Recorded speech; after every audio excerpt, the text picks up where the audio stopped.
The pot roast sits untouched on my plate as mother circles the dining table, topping off water glasses with practiced precision.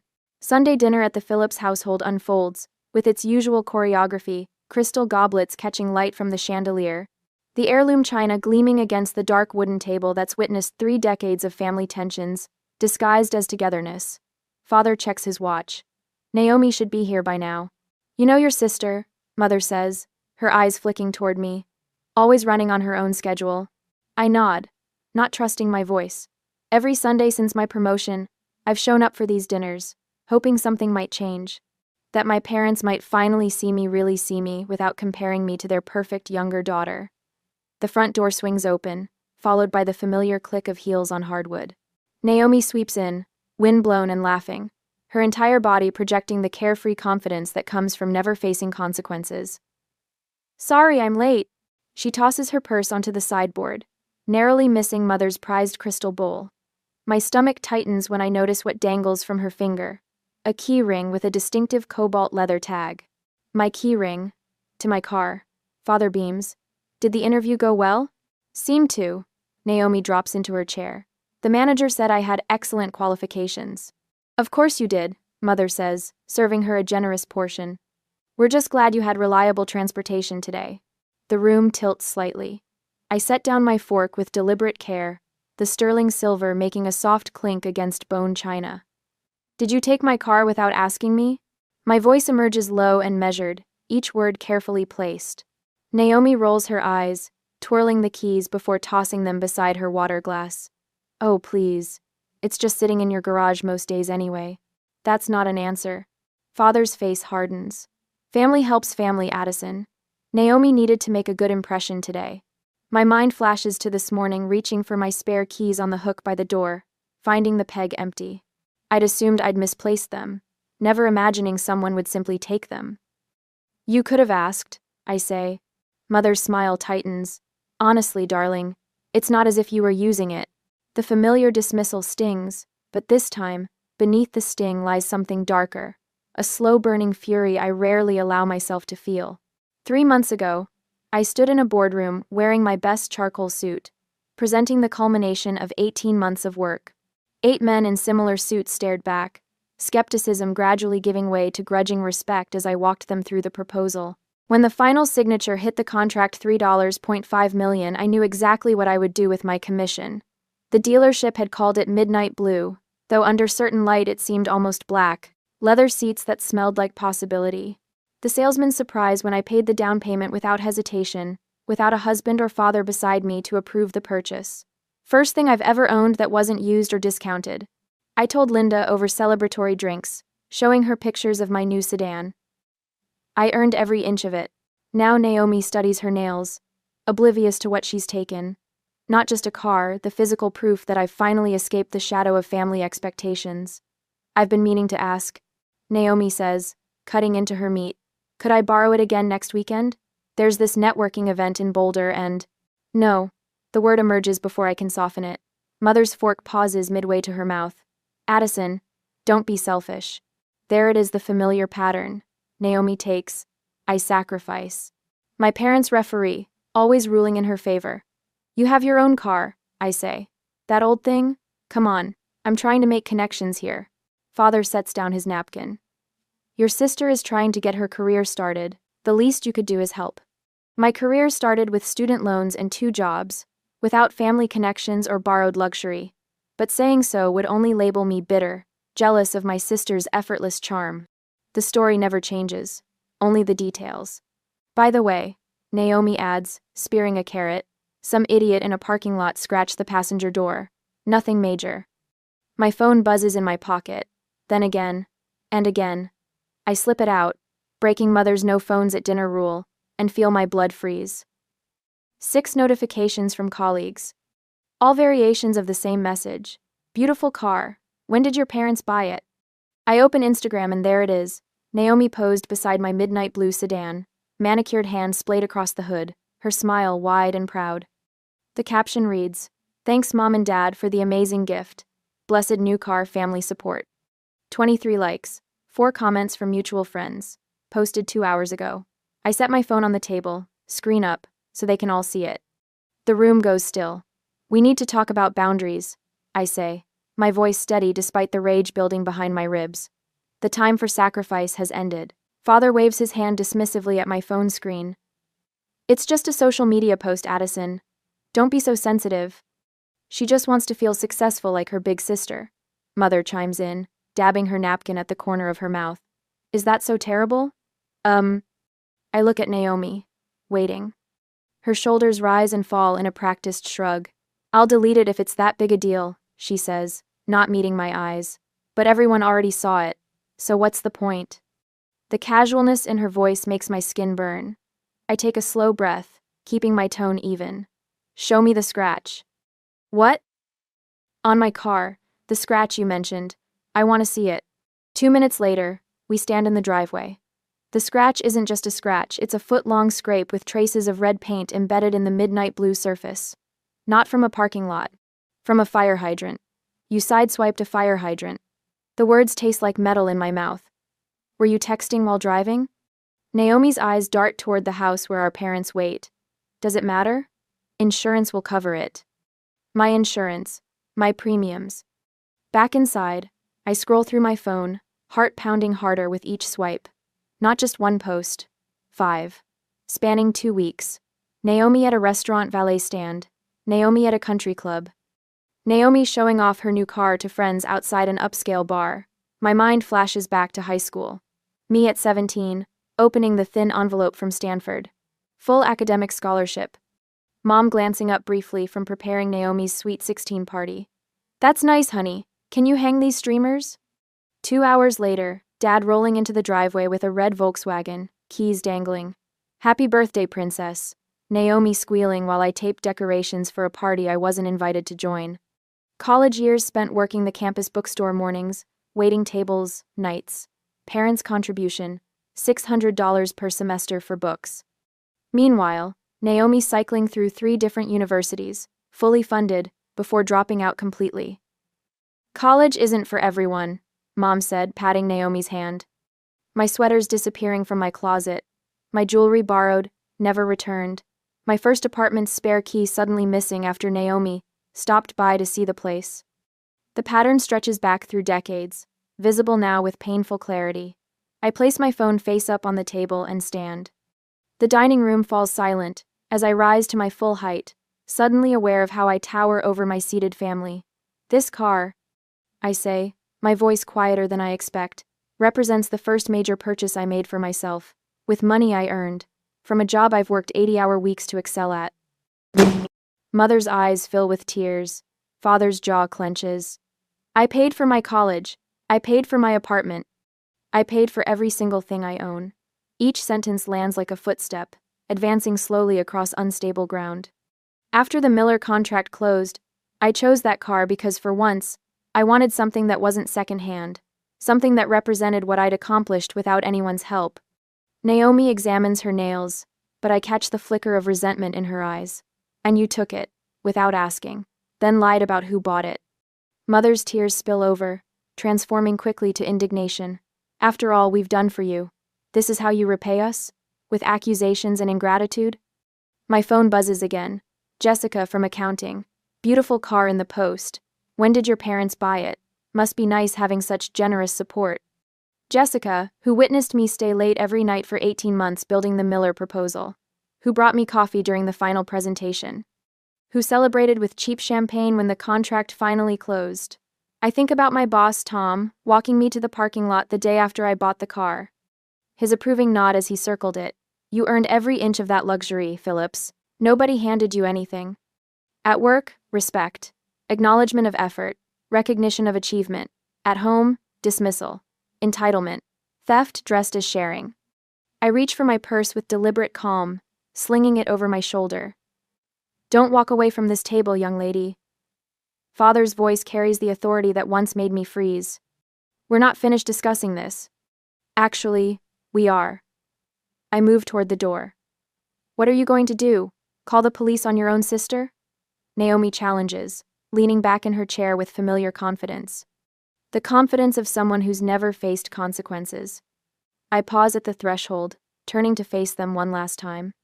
3 faces, 3 versions of the same expectation that I'll bend, as I always have. No, I say, fingers tight around my keys. I'm going to do something much more effective. The door closes behind me with a soft click, punctuating my final word like a period at the end of a very long sentence.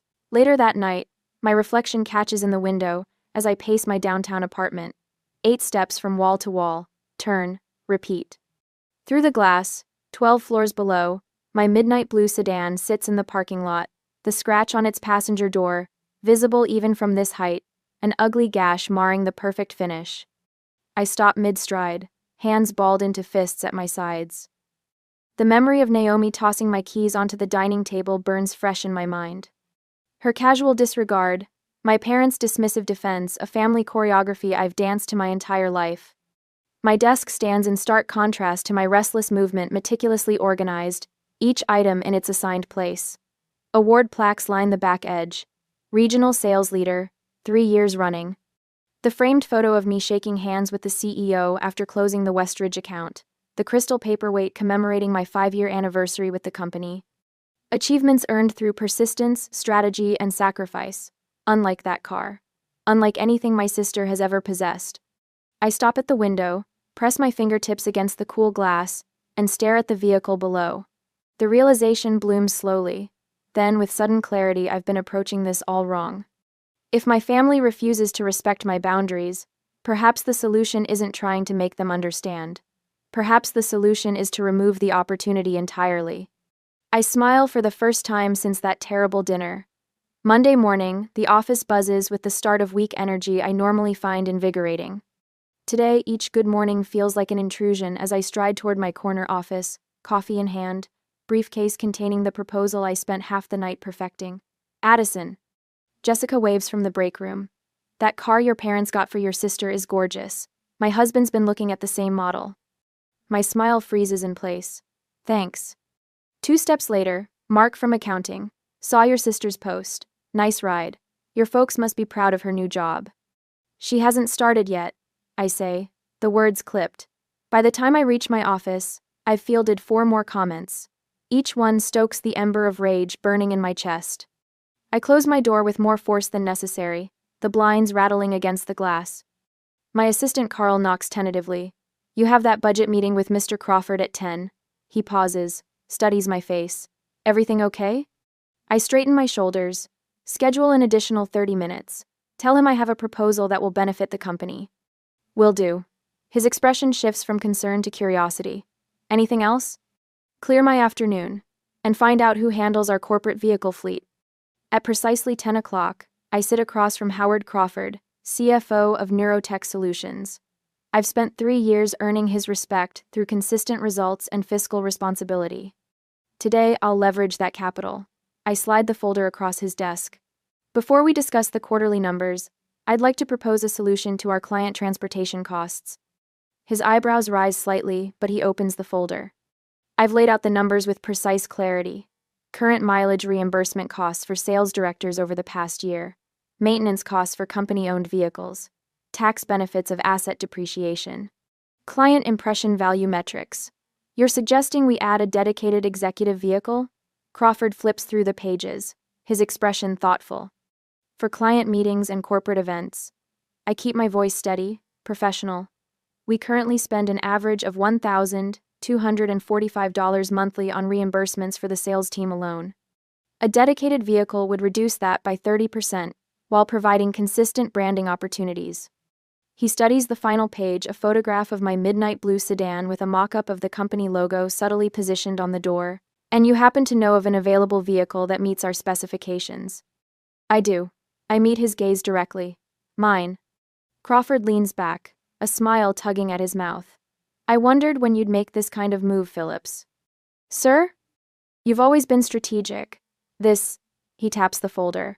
This actually saves us money in the long run. Smart. Very smart. 2 hours later, I walk out of the legal department, with the preliminary paperwork in hand. My car will become company property by week's end. A fair price, full tax advantages, and most importantly, complete removal from my family's reach. Looks like everything went well, says David Chen, my direct supervisor, catching me in the hallway. Crawford's already approved the expenditure. It makes financial sense for the company. David nods. And gives you some distance from the family situation. My steps falter. You know about that? I saw the posts.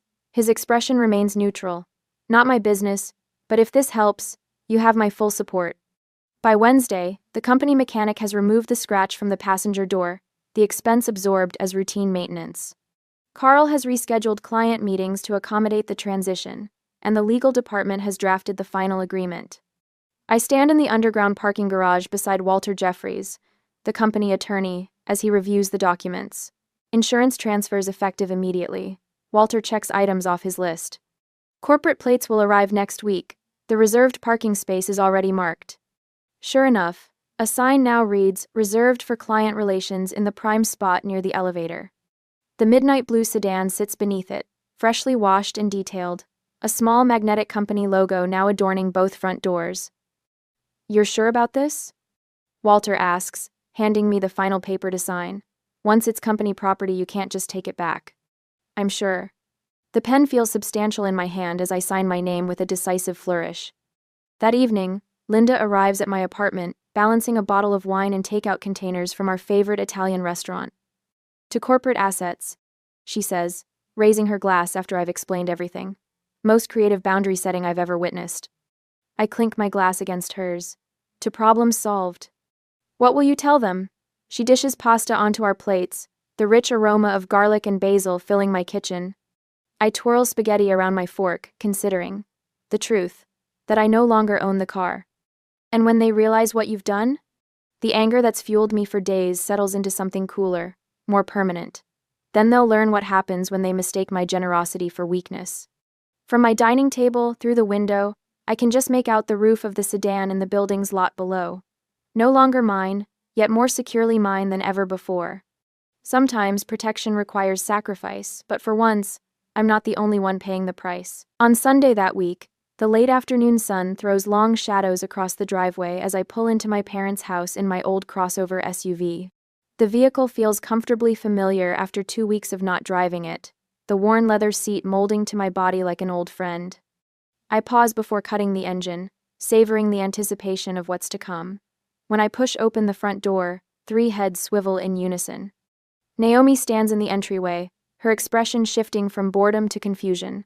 "Where's the blue car?" she asks, her voice pitched higher than normal. My parents exchange quick glances, the kind they've perfected over 30 years of marriage. Mother touches her pearl necklace, a nervous habit she's had since I was small. Father's jaw tightens almost imperceptibly. "I drove my old car today," I say, hanging my jacket in the closet. The aroma of pot roast fills the house, the same Sunday dinner menu we've had since I was a child. I take my usual seat at the table, a strange serenity washing over me. For the first time in years, I feel completely in control at this table.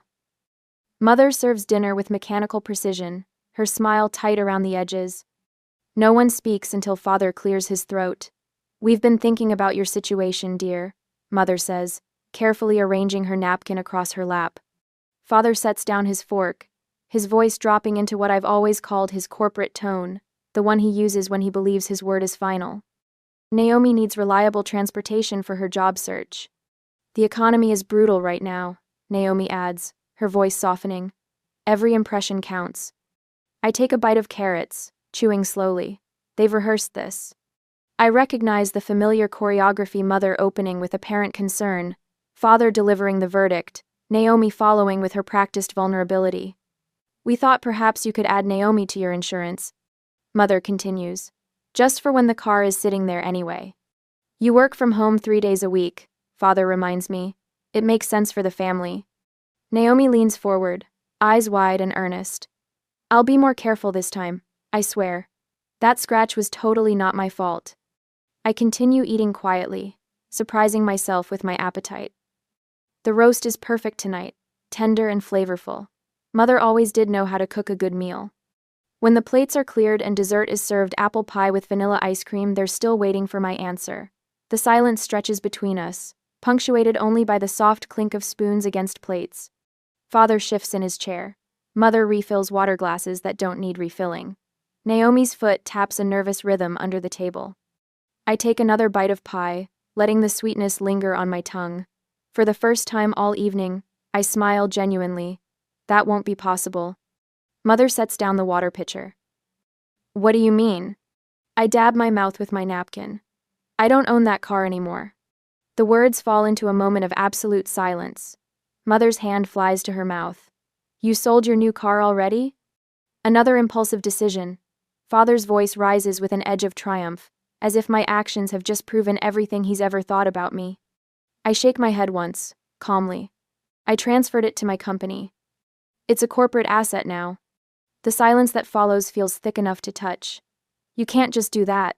Naomi's voice cracks like a teenager's, her composure shattering. Father leans forward, his authority diminishing with each word. What exactly does that mean? Explain yourself. Mother's eyes fill with tears, a familiar tactic that once would have filled me with immediate guilt. We were only trying to help everyone in the family. I reach into my purse and withdraw a folder, placing it on the table between us. It means the car belongs to Philips Technology Solutions now. I use it exclusively for client meetings and business purposes. I open the folder, revealing the corporate paperwork with signatures and official seals. It's already done. Naomi snatches up the papers, scanning them with growing disbelief. This isn't fair. You did this on purpose. Yes, I admit, feeling strangely light. I did. Can they just take your car? Mother asks, looking between Father and me. They didn't take it. I propose the arrangement. I gently retrieve the papers from Naomi's hands. The company pays for the insurance, maintenance, and even the repairs for that scratch. In return, I use it only for work purposes. Father's face reddens. You've always been difficult, but this is beyond. Beyond what? I ask softly. Beyond protecting something I worked hard for? Beyond ensuring it's respected? The silence that follows feels different from any we've shared before. For once, I'm not waiting for their approval or dreading their disappointment. I'm simply present, comfortable in the decision I've made. I close the folder with a soft finality that speaks louder than words. Father's face reddens like a summer sunset. The paperwork I've placed on the dining table might as well be written in ancient Sanskrit for all the comprehension flickering in his eyes. He opens his mouth, closes it, then tries again. You can't just. His voice trails off as reality settles in. This is absurd. Mother reaches across the table, her manicured fingers stopping just short of touching mine.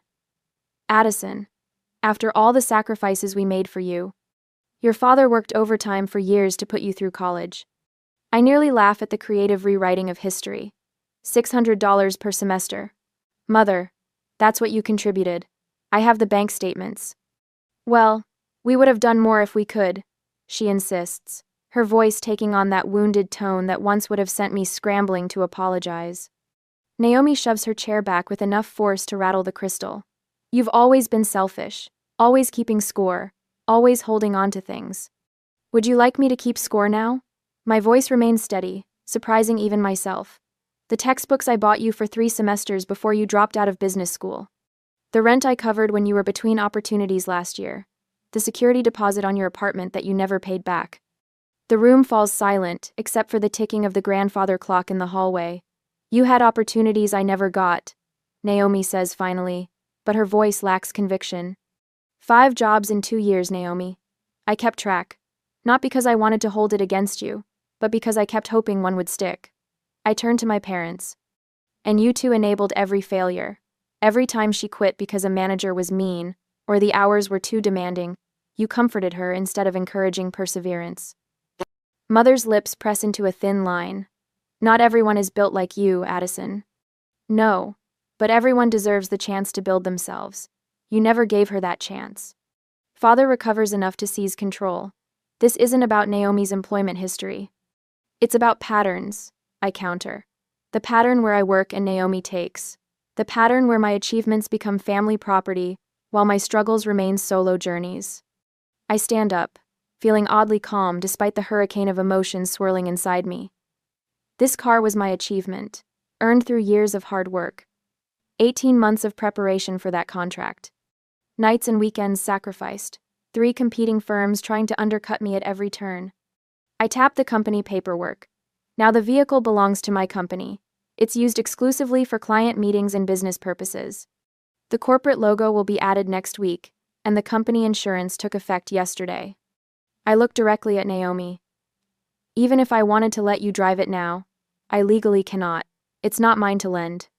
Father's face darkens as he processes the finality of my solution.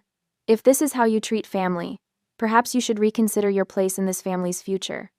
The threat hangs in the air, its meaning clear. You're threatening to cut me out of the will? I ask, more curious than concerned. Your behavior suggests an unhealthy attachment to material things. Mother interjects, her therapist voice emerging. Perhaps you should talk to someone about that. Naomi's eyes fill with tears, whether genuine or tactical I can no longer tell. You've betrayed all of us, after everything we've done for you. The accusation that once would have devastated me now glances off like rain on a windshield. I've already received my inheritance. I say gently. You taught me to work hard, to persist when things get difficult, to stand on my own 2 feet. That lesson is worth more than anything in your estate. Father flinches as if I've slapped him. For the first time in my adult life, I see uncertainty in his eyes. I gather my purse and car keys from the sideboard, movements deliberate and unhurried. There's no anger driving me now, just clarity. I love you all. I say, meaning it despite everything. But love has boundaries. Love respects. Love doesn't take without asking. So that's it? You're just walking away? Naomi demands. I'm driving away in my old SUV, toward the life I've built. You're welcome in that life, but only if you can respect its boundaries. Mother starts to speak, but father quiets her with a hand on her arm. Something in his expression has shifted, though I'm not naive enough to mistake it for understanding. Love doesn't take, it respects. I say it one more time, the words filling the room. Then I walk out the front door, the weight of expectation falling away with each step. The engine of my practical, paid-off SUV turns over with a familiar rumble. As I pull away from the curb, I catch a glimpse of them watching from the window, 3 figures frozen in tableau, suddenly uncertain of the script.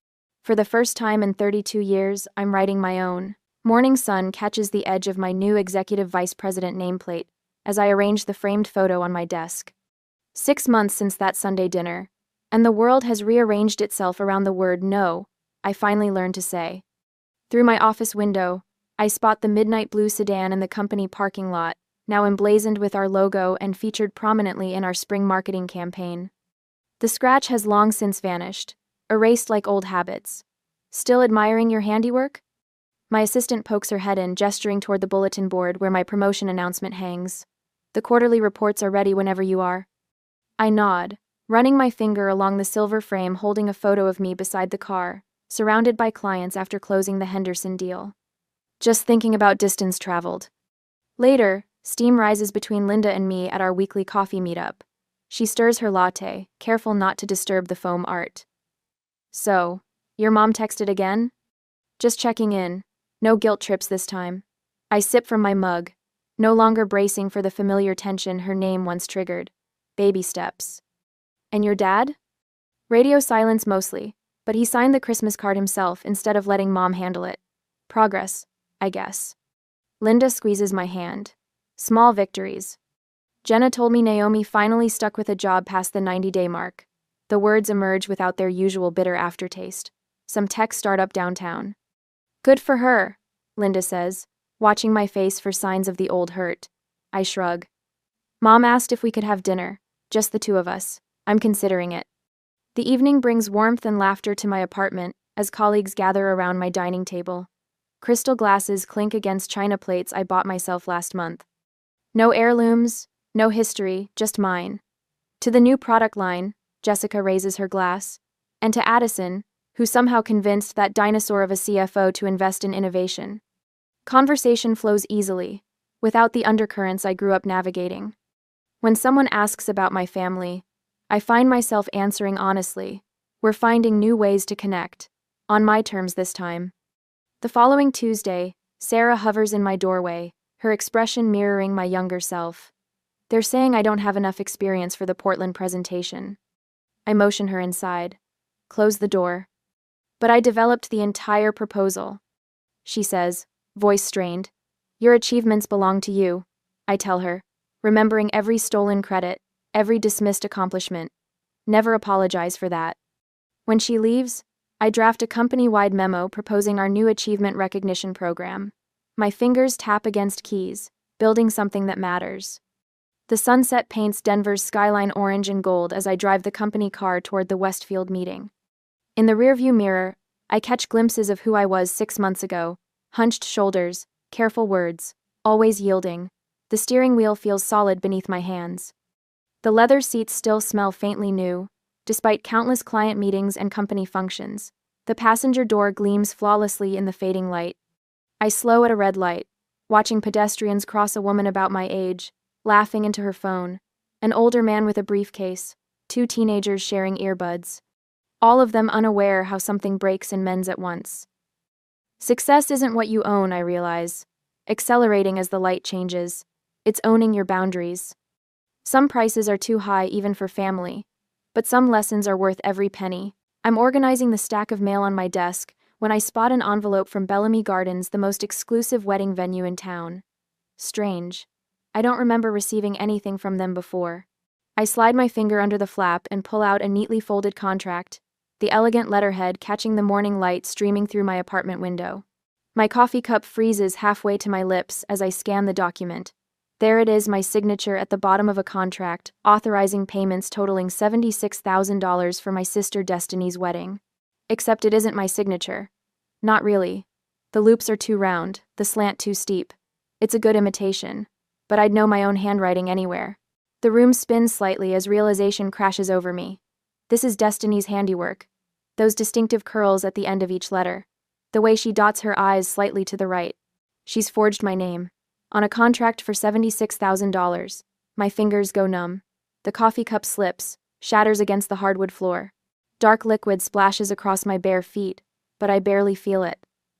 This can't be happening, I whisper to the empty room. I grab my phone with trembling hands, dialing the venue's number printed at the top of the contract. My heart pounds so hard I can feel each beat in my throat. Bellamy Gardens. How may I help you? A cheerful voice answers.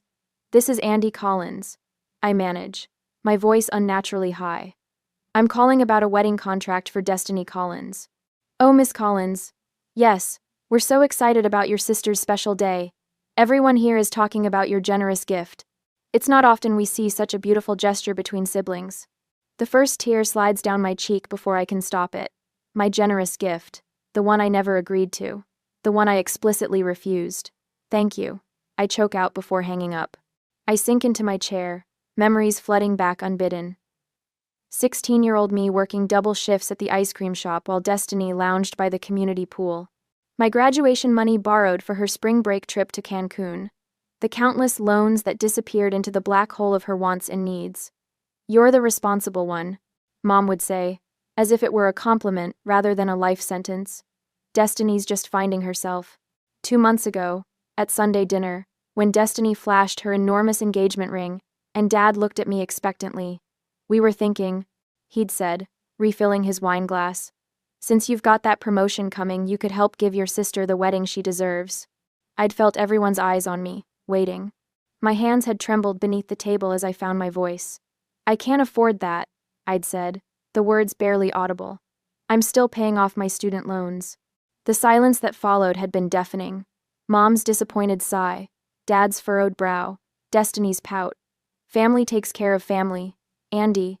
Dad had finally said, his voice carrying the weight of authority that had shaped our entire childhood. That's how we raised you. Mom had reached across the table, patting my hand. Don't you want your sister to be happy? After everything you've accomplished, surely you can manage this one thing. But you have that promotion coming, Destiny had chimed in, as if my money were already hers to spend. The venue deposit is due next week. At that moment, I'd seen myself clearly for the first time, not a daughter or sister, but an ATM with a pulse. A resource to be tapped whenever Destiny needed something shiny and new. Now, staring at the forged contract, my phone pings with a new email notification. I glance down, seeing the subject line. Interior design position. Charleston office interested in your portfolio. Eleanor from work had mentioned this opportunity last week. 3 states away, a fresh start. I pick up the contract again, running my finger over the forgery. All those years of sacrificing, of putting my needs last, of being the responsible one, and this is how they repay me, with theft. With fraud. This ends now, I whisper, and something shifts inside me. Something that feels dangerously close to strength.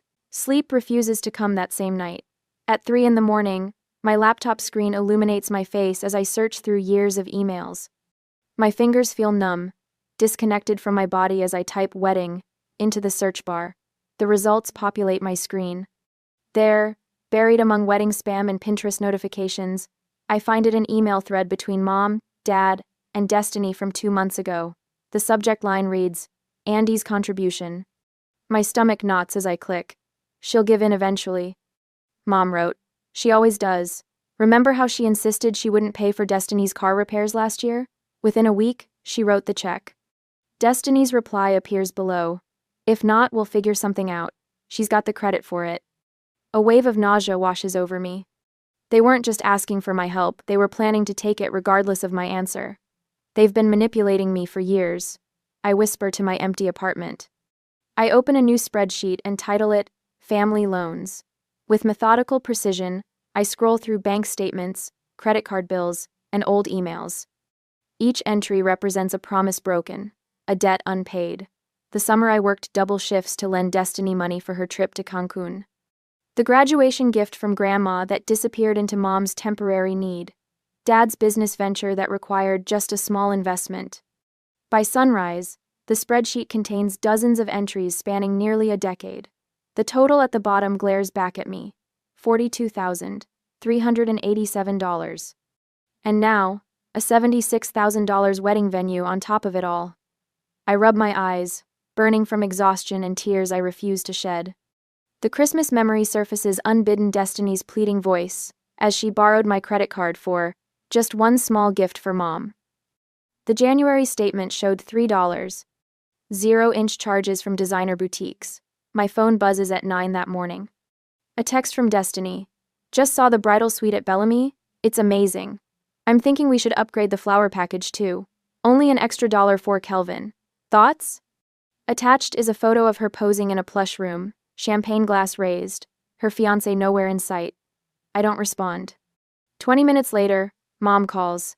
Andy, honey, did you see Destiny's message about the flowers? The venue needs to know by tomorrow. I'm not paying for flowers, Mom. My voice sounds stronger than I feel. A heavy sigh travels through the phone. This attitude isn't like you, Andy. What will people think if Destiny's wedding looks? Act cheap? The Henderson family has already commented on how generous you're being. Everyone's talking about it. I never agreed to pay for anything. Family supports family. That's how we raised you. Her voice drops, an expertly crafted mixture of disappointment and shame. I just hope you're not becoming one of those selfish career women who forget where they came from. After we hang up, I check my credit score, something I haven't done since buying my car last year. The number has dropped nearly 40 points. A hard inquiry from Bellamy Gardens appears in the activity log, along with a new line of credit. They didn't just forge my signature, they're actively using my credit. My phone rings again, Eleanor from work. Hey, did you think any more about that Charleston position? The hiring manager called me again yesterday. They're really interested in your portfolio. I didn't realize they were that serious, I say, straightening in my chair. Dead serious. The salary is 20% higher than what you're making now, plus relocation assistance. And frankly, Andy, her voice softens. You'd be away from all the family drama you've mentioned. For the first time in days, something like hope flutters in my chest. After we hang up, I call James, the only friend who knows the full extent of my family's financial expectations. They forged my signature, James, for $76,000. Silence hangs between us. Then, that's not normal, Andy. That's exploitation. That's a crime. His words land like permission validation I didn't know I needed. What if I just left? The question emerges before I fully form the thought. Honestly, it might be your only option. They'll drain you dry otherwise.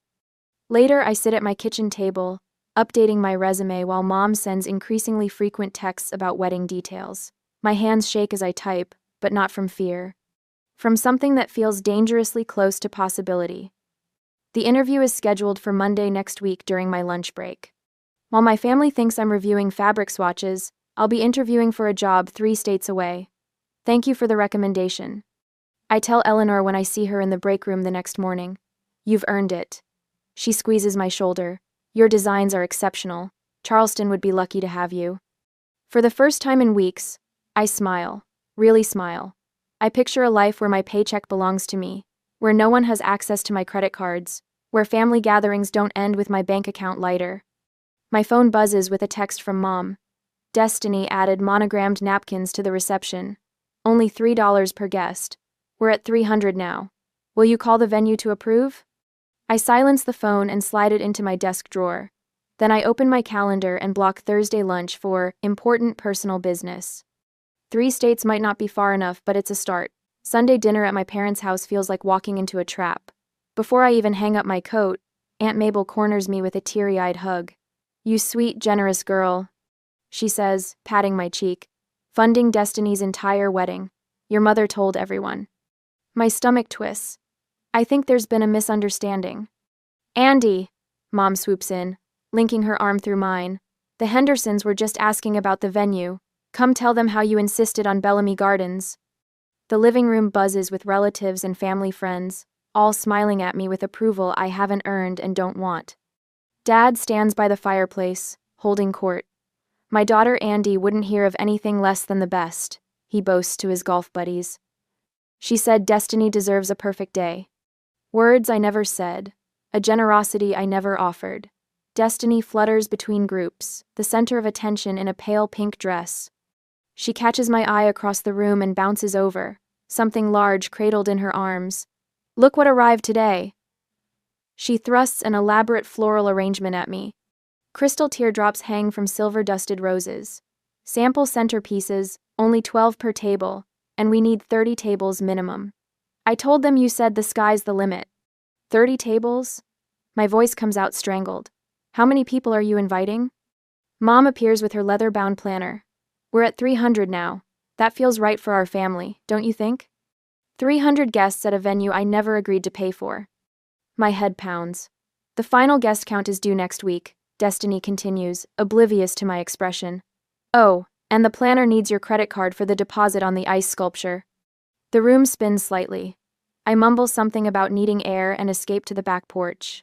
Monday lunch break. I sit in my car during lunch, heart hammering as my laptop screen fills with the face of Gregory Winters, creative director at Charleston Home and Design. Your portfolio shows remarkable restraint, he says, studying something off-screen. Most designers your age overdo it, but your spaces breathe. Thank you. I believe in creating rooms people actually want to live in. My voice comes out steadier than I expect. What salary range are you looking for? 3 months ago, this question would have made me stammer apologies for wanting to be paid. Today, something shifts. Based on my experience and the Charleston market, I'm looking for $82,000 annually, plus standard benefits. The words emerge clear and confident. Gregory raises his eyebrows, impressed rather than offended. That's precisely our range for this position. When he makes a joke about Southern hospitality being more than just a saying in Charleston, I laugh a real laugh that startles me with its authenticity. We'll be in touch very soon, he promises as we wrap up. I sit in my silent car afterward, realizing my hands haven't trembled once. During that week, I gather my documents for the confrontation, and that's how the week passes. Saturday brunch arrives with an unwelcome surprise. I'm buttering toast when the doorbell rings. Who could that be? Mom asks with a performance of confusion. The answer comes in the form of Marissa Williams, wedding planner extraordinaire, who breezes into the dining room with 3 bulging portfolios. Andy, finally we meet. She extends a manicured hand. Your sister speaks so highly of you. Now, I brought the updated invoices for your approval. My approval? I ask, accepting the folder she thrusts at me. I flip through pages of extravagant expenses. Custom champagne flutes, monogrammed napkins, a string quartet, imported orchids. Each bears a notation. A. Collins approval required. These charges seem excessive, I say carefully, watching Destiny from the corner of my eye. What's this $10,000 line item for lighting? Marissa frowns. But your sister said you specifically requested premium theatrical lighting for the dance floor. Destiny's face drains of color. Andy loves dramatic lighting. Right, Andy? Could I see all the contracts, please? My voice remains calm despite the rage building in my chest. Andy's just being thorough. Mom interjects, reaching for the coffee pot. Marissa, have you tried my cinnamon rolls? Let me fix you a plate. As they bustle toward the kitchen, I snap photos of the invoices with my phone. That evening, James brings takeout and legal research to my apartment. In this state, you can break a lease without penalty if you can prove identity theft, he says, spreading papers across my coffee table, especially with documentation showing your signature was forged. Eleanor sends 3 links to affordable apartments in Charleston's north area. Not glamorous, her message reads, but clean, safe, and 20 minutes from the office. I click through the virtual tour of a 1-bedroom with a small balcony. The rent is reasonable. The distance from my family, priceless. The official email arrived to my private email account on Tuesday morning, and I got the job. The salary matches what I requested. The start date is 3 weeks away. I drive to an empty parking lot to make the call. I'm delighted to accept, I tell Gregory, my voice strong and certain. That night, I digitally sign a lease agreement for the Charleston apartment. The move-in date aligns perfectly with my escape plan. 2 more weeks until I escape, I whisper to my reflection.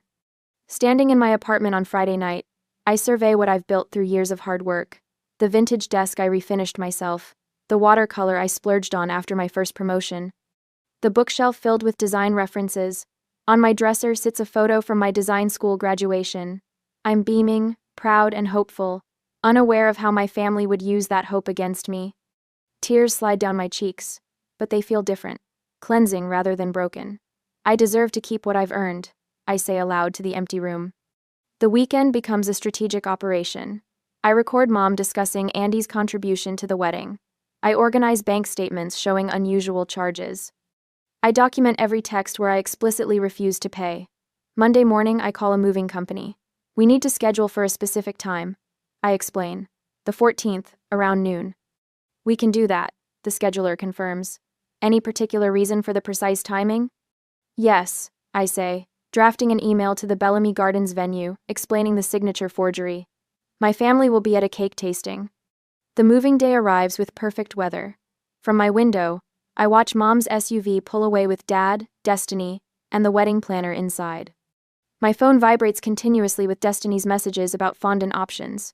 10 minutes later, the moving truck rumbles into the parking lot. I take a deep breath, my hand on the doorknob. The movers head up the stairs as my phone lights up again. 7 missed calls from Destiny in the last 3 minutes. The game is beginning. I smile and open the door to my future. We'll start with the labeled boxes. I tell the 2 men in matching blue uniforms. My voice sounds foreign to my ears, steady, authoritative, nothing like the hesitant murmur I've used around my family for 27 years. Inside, I hand the movers a detailed floor plan while dialing my landlord. Mr. Peterson answers on the second ring. I've documented the identity theft situation, I explain, sliding the folder of evidence into my messenger bag. The lease break fee should be waived under tenant protection laws. Wouldn't want this happening to my own daughter, he says after reviewing my documents. I'll have the paperwork ready tomorrow. I hang up, a small victory warming my chest. The movers work with military precision, wrapping my carefully curated furniture pieces while I sit cross-legged on the floor, laptop balanced on my knees. With a few keystrokes, I transfer my accounts to the Charleston branch. Another click cancels my credit cards, requesting new numbers for the replacements. My phone buzzes. Mom's name flashes on the screen, the 5th call in 30 minutes. I silence it, but seconds later, the voicemail notification appears. Andrea Collins. Mom's voice wavers between anger and panic. Where are you? The venue needs decisions on lighting packages by 3. Call me immediately. Jetter?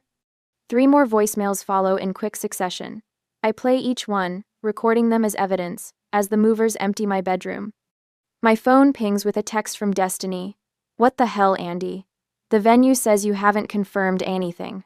I swear if you ruin this for me, I'll never forgive you. 10 seconds later, answer your damn phone. 20 seconds. After everything we've done for you, this is how you repay us? Each message forms another link in a chain of evidence. I save them all. Dad's voice booms from the next voicemail. Family takes care of family, Andrea. You have responsibilities here. Don't make me come find you. K. I save this one twice. As I pack other boxes, the buzzing pauses long enough for me to check Facebook. Mom's status update appears at the top of my feed. Heartbroken when children forget where they come from, after everything we sacrifice as parents. Comments flood in beneath it. My college roommate Lisa writes, Andy is the most responsible person I know. There must be some misunderstanding. My cousin Jennifer chimes in, wait, I thought the wedding was being scaled back? Aunt Carol told me it was costing over $70,000? Destiny's bridesmaid Tara asks, who's paying for all this? I thought Andy was just handling the coordination, not the cost. I smile as the first cracks appear in their carefully constructed narrative. My phone rings again, James, this time. The truck with your bookshelf and desk just left my place, he says. Everything's secure in my spare room until you're ready. Thanks, James. I don't know what I'd... Stop. You'd do the same for me. He pauses. Eleanor called. Your office is ready whenever you arrive. The weight on my shoulders lightens for the first time in months. Your new landlord emailed. James continues. She's fine with the early move-in, and Sarah from college says her guest room is yours for the transition week. Tears blur my vision as I realize I'm not doing this alone. My laptop pings with an email notification.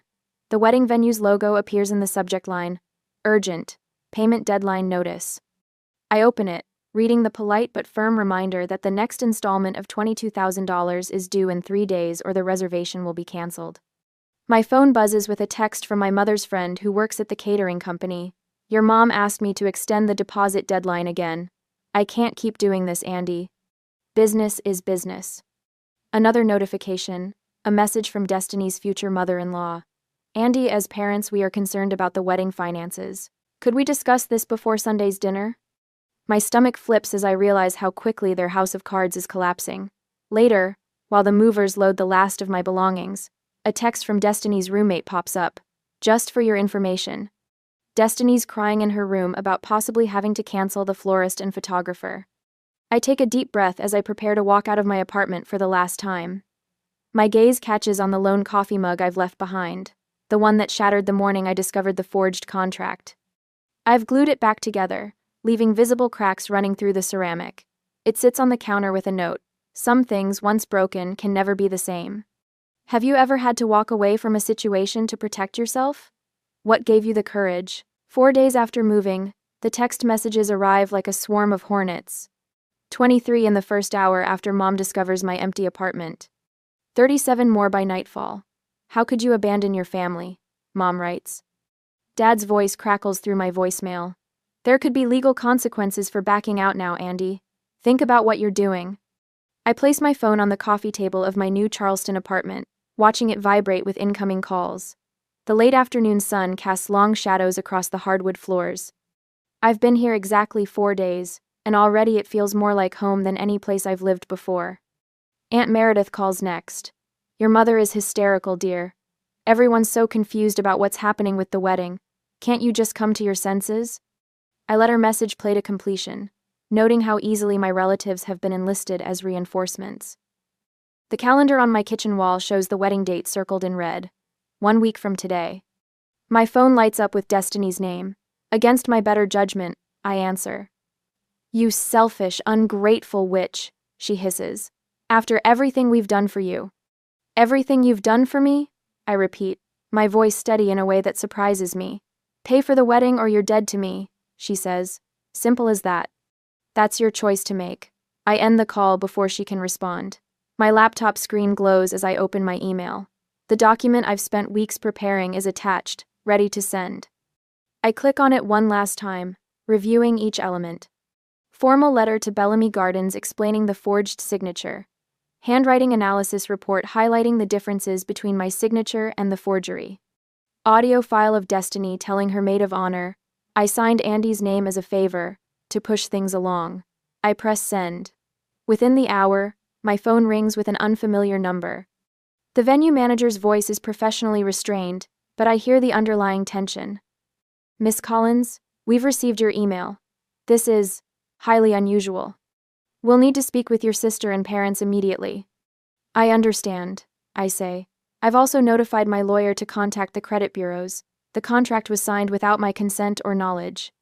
After the call ends, I draft one more email, this one, to my extended family. I keep my explanation dignified, factual. No accusations, just evidence. I attach copies of text messages where I explicitly refuse to pay, bank statements showing the pattern of financial exploitation, and the venue's confirmation that the signature doesn't match my identification. My phone begins ringing again almost immediately, but not with the calls I expect. It's my cousin Thomas. Holy smokes, Andy. The venue just called Uncle Jim demanding immediate payment or they'll cancel everything. What's going on? Ask Destiny, I say. Or better yet, ask her fiancé's parents. I believe they've just been informed about the forged contract. Over the next few hours, reports filter in through family text chains, wedding guests receiving postponement notices, my parents frantically calling relatives asking for emergency loans, Destiny in tears at the florist, canceling the exotic arrangements, the groom's father insisting on a prenuptial agreement. When my phone finally goes silent around midnight, I pour a glass of wine and step onto my small balcony. The Charleston night air wraps around me like a warm blanket.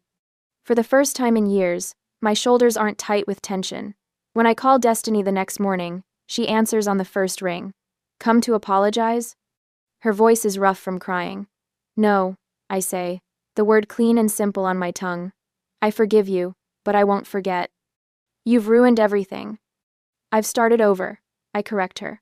Charleston is beautiful. My new firm values my work. My apartment gets morning Sunday. We're your family, she whispers. The wedding bill is the consequence of your choices, not mine, I say. Maybe it's time you learned what that feels like. I end the call before she can respond, placing my phone back on the counter. According to James, who still lives in my old city, my parents spent yesterday meeting with loan officers. Destiny has downsized from 8 bridesmaids to 4. The extravagant ice sculpture has been canceled, along with the fireworks display and the designer gown. My mother's final voicemail arrives that evening as I'm arranging books on my new shelves. Andy, she begins, her voice catching. We never meant for it to go this far. I let the message play to its end, then delete it without replying. Outside my window, the sun sets over Charleston, painting the sky in colors I never saw in my old life. Some bridges burn for a reason. I close my eyes and breathe deeply, feeling the weight of 76,000 expectations finally lifting from my shoulders. 3 months later, the morning light streams through my Charleston apartment windows, catching the spines of my design books as I arrange them on the reclaimed wood shelves. 3 months ago, these same books were packed in hurried desperation. Today, they stand as colorful sentinels of my new life. I smooth my hand over the coffee table I found at a local antique market, feeling the grain of the wood beneath my fingertips. My apartment is modest, but mine, truly mine, with no financial ghosts lurking in the corners. My phone buzzes with a message from Eleanor, wishing me luck with my newest project. I adjust my blazer, catch my reflection in the hallway mirror, and notice something different in my posture. My shoulders no longer hunch forward, carrying the invisible weight of family obligation. The southern sunrise bathes my small balcony in gold as I sip my coffee. The lightness I feel isn't just the absence of debt, it's the presence of possibility. 3 months into my new position, Marcus, the senior designer, leans against my desk on Friday afternoon. Andy, we need these concept boards finalized for Monday's presentation. I know it's your weekend, but... He trails off, expectation hanging in the air. I'm sorry, but I have plans this weekend, I reply, surprised by the steadiness in my voice. I'd be happy to come in early Monday to help finalize everything. His eyebrows lift slightly. Really? I figured you'd be all about earning some brownie points. I value my personal time, I say, the word no, resting comfortably on my tongue instead of sticking in my throat like it used to. I'll deliver excellent work during work hours. Later, walking along King Street, I marvel at how easily that boundary formed. No rehearsal needed, no guilt afterward. My therapist calls this progress. Dr. Levine's office has become a weekly sanctuary where family patterns are dissected with clinical precision. The first time you say no is the hardest, she told me during our initial session. Each time after gets a little easier. My journal entries confirm this. The first week in Charleston, woke up panicking about money. Last week, spent the whole day exploring without checking my phone once. The genuine laughter that bubbles up during lunch with my new colleagues, startles me. At first it sounds foreign to my own ears, after so many months of tension. My housewarming gathering is small but vibrant a week later. Eleanor flew down for the weekend, bringing a potted fiddle-leaf fig that now stands proudly by my living room window. James sent a care package with a handwritten note. "Proud of you" doesn't begin to cover it. Eleanor raises her glass. "To new beginnings and true family, the kind we choose." I blink back tears, realizing family isn't always determined by blood but by who shows up when it matters. When Tara, our junior designer, confides about a client demanding extra revisions without payment, I recognize the familiar pattern. "Your work has value," I tell her, sharing my boundaries without sharing my scars. "And so do you." The satisfaction of helping someone avoid the path I traveled feels like closing a circle. When the email with pictures of Destiny's significantly downsized wedding appears on my screen, I feel no surge of vindication. I simply send a congratulations card online and continue with my day. The absence of anger surprises me most, not because I've forgiven, but because I've moved beyond needing to. At sunset, I stand at the Charleston waterfront, the letter from my mother heavy in my hands. The envelope contains the first hints of genuine remorse I've seen in years. I don't rush to respond. The guilt that would have consumed me months ago has been replaced by quiet acceptance. "Some bridges burn for a reason," I whisper to the horizon, watching the sun sink into the harbor. The water stretches endlessly before me, full of directions I might choose to sail. Is forgiveness always necessary for healing, or is sometimes walking away the greatest gift you can give yourself? I don't know the answer yet. But for the first time, I have the space to figure it out on my own terms.